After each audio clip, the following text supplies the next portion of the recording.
Election دھاندلی زدہ، تحریک انصاف اور جے you آئی کا ایک نقطے پر اتفاق، مولانا فضل الرحمان سے پی ٹی آئی وفد کی ملاقات، مبینہ دھاندلی سے متعلق فضل الرحمان کے موقف کو درست قرار دیا۔ حافظ حمد اللہ کہتے ہیں 8 فروری کے انتخابات کو شفاف اور غیر جانبدار نہیں کہا جا سکتا، نہ ہی اس الیکشن سے سیاسی اور معاشی استحکام آئے گا۔ بیرسٹر سیف بولے بانی پی ٹی آئی کی ہدایت پر تمام جماعتوں سے ملاقاتیں کریں گے، جے یو آئی سے اچھے ماحول میں بات ہوئی، الیکشن دھاندلی زدہ ہونے کے نقطے پر اتفاق ہے۔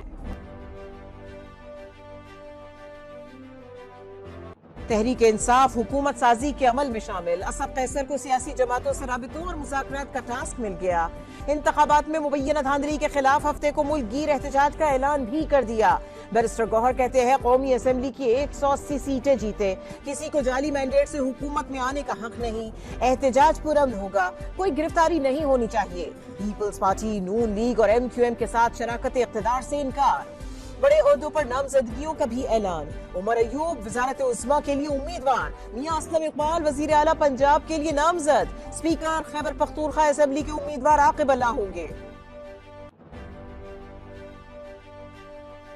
وزارت عظمیٰ کے لیے کی امیدوار شہباز شریف کی نواز شریف سے ملاقات، مولانا فضل الرحمان کی تازہ سیاسی پوزیشن پر تبادلہ خیال، اتحادیوں سے ہونے والے مذاکرات میں پیش رفت سے آگاہ کیا، لیگ قائد کے زیر صدارت سینئر رہنماؤں کی بھی بیٹھک، پنجاب کابینہ کے ممکنہ ناموں پر مشاورت۔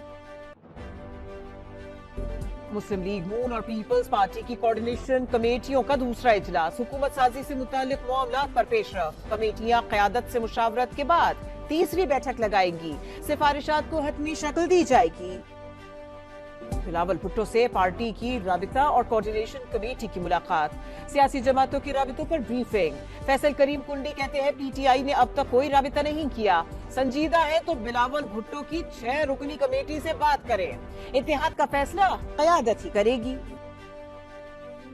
کبھی کہتے ہیں 180 سیٹیں جیتی، کبھی کہتے ہیں 150، کبھی کہتے ہیں پیپلز پارٹی سے رابطہ ہے، کبھی کہتے ہیں نہیں ہے، کبھی کہتے ہیں نون لیگ سے رابطہ نہ کریں گے اور نہ حکومت بنائیں گے، تو بناؤ نہ حکومت۔ مریم اورنگزیب کی پی ٹی آئی پر لفظی الغار، کہا جہاں جیتے وہاں فارم 45 ٹھیک، جہاں ہارے وہاں جعلی، 9 مئی کے ماسٹر مائنڈ صرف انتشار اور فساد چاہتے ہیں۔ انتخابی نتائج نامنظور، جماعت اسلامی کا آج یوم سیاہ منانے کا اعلان، جی ڈی اے بھی آج حیدرآباد میں دھرنا دے گی، بلوچستان کے مختلف شہروں میں احتجاج اور مظاہرے، 4 جماعتی اتحاد نے 18 فروری کو پھر ہڑتال کی کال دے دی، کراچی میں جے یو آئی کا الیکشن کمیشن دفتر کے باہر دھرنا، اسمبلی کے گھیراؤ کا اندیا، پشاور میں پی ٹی آئی کارکنوں کی ریلی، الیکشن کمیشن کے خلاف نعرے لگائے۔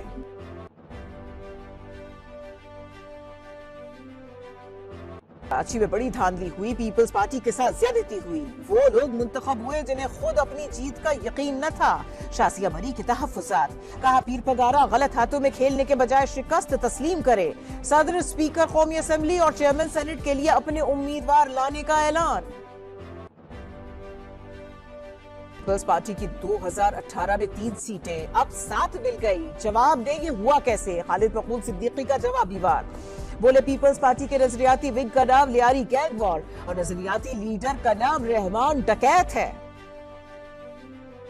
نامزد وزیر اعلیٰ خیبر پختونخوا علی امین گنڈا پور کے لیے بڑی مشکل، آزاد کشمیر کے الیکشن کمیشن نے توہین کے کیس میں وارنٹ گرفتاری جاری کر دیے، 28 فروری کو گرفتار کر کے پیش کرنے کی ہدایت۔ چودھری شجاعت کی چودھری پرویز الہی سے اڈیالہ جیل میں 1 گھنٹہ 40 منٹ کی طویل ملاقات، پرویز الہی کی صحت اور سہولتوں پر بات چیت، جوڈیشل کمپلیکس میں توڑ پھوڑ کے کیس میں پرویز الہی کے جوڈیشل ریمانڈ میں 14 دن کی توسیع، سابق وزیر اعلیٰ پنجاب نے کہا شہباز شریف بڑا ظالم آدمی ہے، بھائی کو بھی معاف نہیں کیا، بات چیت میں حرج نہیں مگر پہلے چھینی گئی سیٹیں واپس کی جائے۔